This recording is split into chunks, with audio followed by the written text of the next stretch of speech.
man, we just had a great discussion about how God takes the things that we mess up with and He uses them to make something incredible out of them. You can go back to the last video and listen, but I basically told you guys I messed up, and I messed up big time. And the difference between, I don't know how you guys feel when you mess up, but I feel pretty bad, especially when I have to stand up here and talk to you guys about how I'm out here trying my best, which I really am. But when you stumble, it makes it all the worse. And I can tell you that from personal experience. And that's kind of what we were talking about. But the crazy part about the whole thing that I was speaking about was that God has taken what I did and He used it to glorify and to bring other people up. To glorify Himself, meanwhile bringing people up. And that's just how good God is. He makes that stuff happen simultaneously because He's that good. Because He's that in control. Because He is that complex. That there's layers and dimensions and He can make stuff happen. And it only happens when you give it to Him. And so the premise of what we spoke about in the last video, and what I kind of want to carry on with today, is that God will take whatever you have to give and He can turn it into something great. We talked about the importance of reading through the text here, reading through our book here, the Bible. Whatever you're reading in, it's important to lock in and get that stuff inside of you. And here's the reason why. To get that stuff ingrained in your membrane. And here's the reason why. Is because when you're in a situation and you're being tempted by the enemy, or you're being spoken to by the enemy, things that are lies. You know how sometimes you have those voices in your head that are telling you stuff, but they don't really make you feel any better. It's just kind of like ideas. Well, I believe that is what the enemy does. And even though he's not in front of you, if he was, those are the kinds of things he would be saying. And that you were made in such a way that your mind can perceive these things and you're connected spiritually. Because, and stick with me, this isn't biblical, this is just what I've observed from being a contender on planet Earth. I've seen that we are all made to be connected. And it's all spiritual. We are all connected in some way or another. That's why when you break up with your girlfriend, she's still looking at your stuff on social media, or your boyfriend or whoever. There is a connection, and even when you break off clean with somebody, they still think about you, whether they tell you or not. We were made to be connected, and I believe that it is spiritual as much as it is anything else. That there is a realm that is surrounding us, that we are inside of, in some sort of a dimensional whatever. It doesn't matter how you describe it. The fact is that you know that it's there. That is the most important part that I want you to understand. So we're living in this realm, this spiritual realm, with angels and demons, with good, with evil. And so I believe that because we're all connected spiritually, that's the way that God designed us. He made us this way, with a soul and emotions, and it's just those beautiful things, and that we are connected in that way, and that the enemy isn't necessarily standing in front of you, but you can still hear him, because that's what he's saying, and that's what he's been saying, and it's been echoing throughout all of time. And I know that's a crazy concept for you to just, for me to just throw at you, but that is just an observation that I've had. But there really is an enemy. It's biblical. It's in the Bible. I don't know if you believe in the Bible. We're working through all that right now. And if you don't believe what this says, I'd like to speak to you about what you're really doing with your life then, because I know that I don't really understand how I see this conversation ending in tears, with you being upset about where you are as opposed to being proud of it, if you're not walking in this manner, because this is life. This book wasn't written because somebody was like, you need to follow these rules in order to be a good person. This book was written because from the beginning of time, our ancestors have tried to find purpose and meaning in this life. And the bold ones, the ones that that pioneered our faith today, like Abraham and Moses and Jacob and Isaac. All of these people stepped out in faith because they didn't have these books.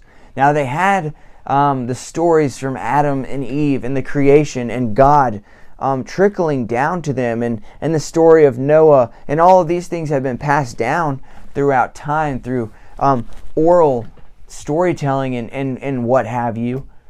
But he didn't have this stuff, and so for you to actually step out in faith is a big thing, and it's kind of what you have to do to get this thing done. But my point is that this is not something that was written as a code of conduct. This is something that was written from people who have lived for thousands of years, connected with God, and seen what God did to them. And they told us this story. And so we read this and we learn from it. And we learn how are we to connect with God in our day-to-day life today based on what we're reading here. You're in the greatest place in history to be walking around on planet Earth as far as I'm concerned. This present day is all the information that we've had from the past, and all of the technology and everything that has happened is accumulated up into this. You have all that information. You have a World Wide Web in your pocket, but you also have this. This is thousands of years of history, and it all has to do with your purpose. That's why I strongly suggest you study this stuff. But back to my point, if you don't believe the Bible, we can talk about it later. If this Bible says that there's a devil, and he's real and he's present, that means that that means that he's real and he's whispering in your ear. And you know what the stuff that he's whispering to you are? Lies. Things that sound really good but aren't true at all. Let me give you some examples.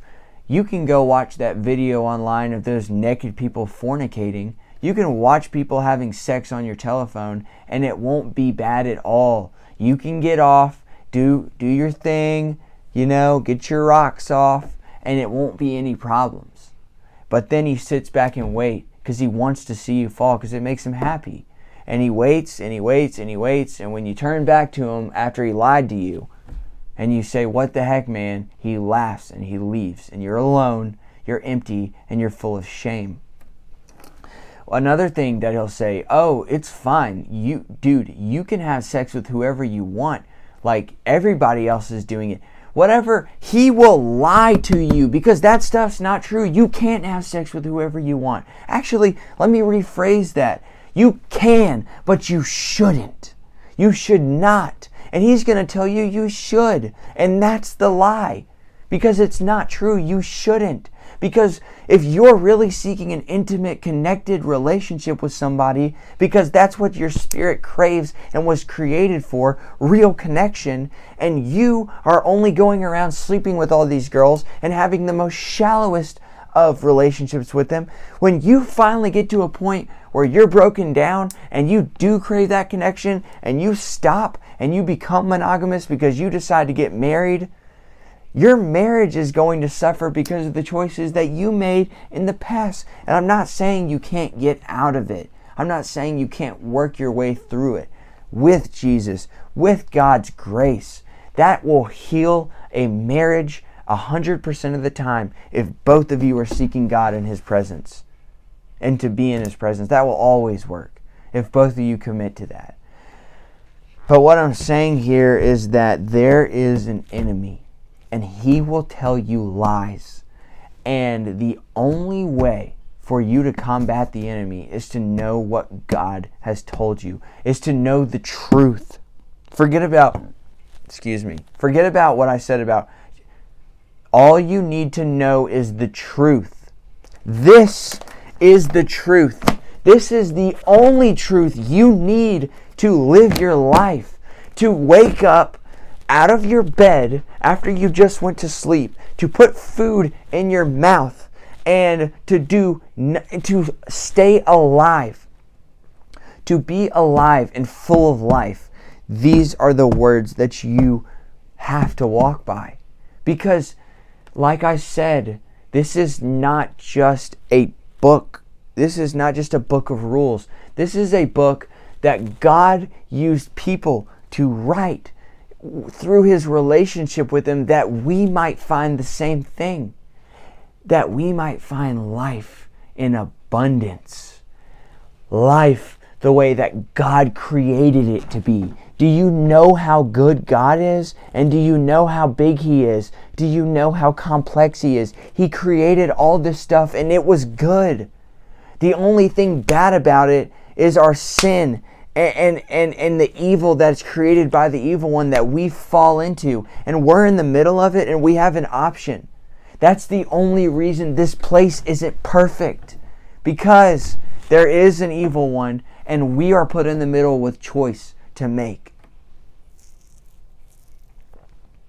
So I want to just tell you that the reason it's important for you to read this book and to know the truth is because the only way to combat a lie is with the truth.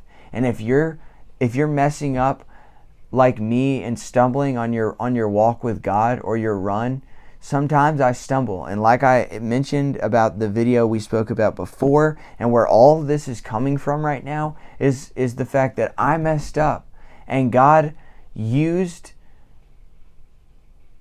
using me to tell you guys what's up. And this is what's up. God does not care how many times you mess up, because it's not about how many times. It's not about your track record. You have no track record. It was never, you had no chance with your good deeds and your following the law or whatever. You have no power in the good that you're doing. And that is the most important thing that you could learn from what I have to say, because if you remember that and you remind yourself of that when the enemy's telling you, you need to be ashamed because this is your penance. How is God going to know that you aren't meaning what you're saying if you don't hold your head down a little while longer and suck and hold that and get that pain, receive that pain that comes with the failure of your mess up that just happened? Because if you don't do that, then God's not going to appreciate you. Those are the stuff that he tells you. Those things are not true. You know what is true? That God sent his son down here to die on the cross. And he said that if I turn to him and I ask for forgiveness, that he'll give it to me. And if I position my heart towards him, I have nothing to worry about. And the enemy would have you worrying for days if he was up to it. For the rest of your life, he'd have you worrying about that thing that you did. But you know what God said? He said, Braxton, you messed up today, and I'm going to actually use that to better other people, and I'm also going to lift you up, even though you don't deserve it.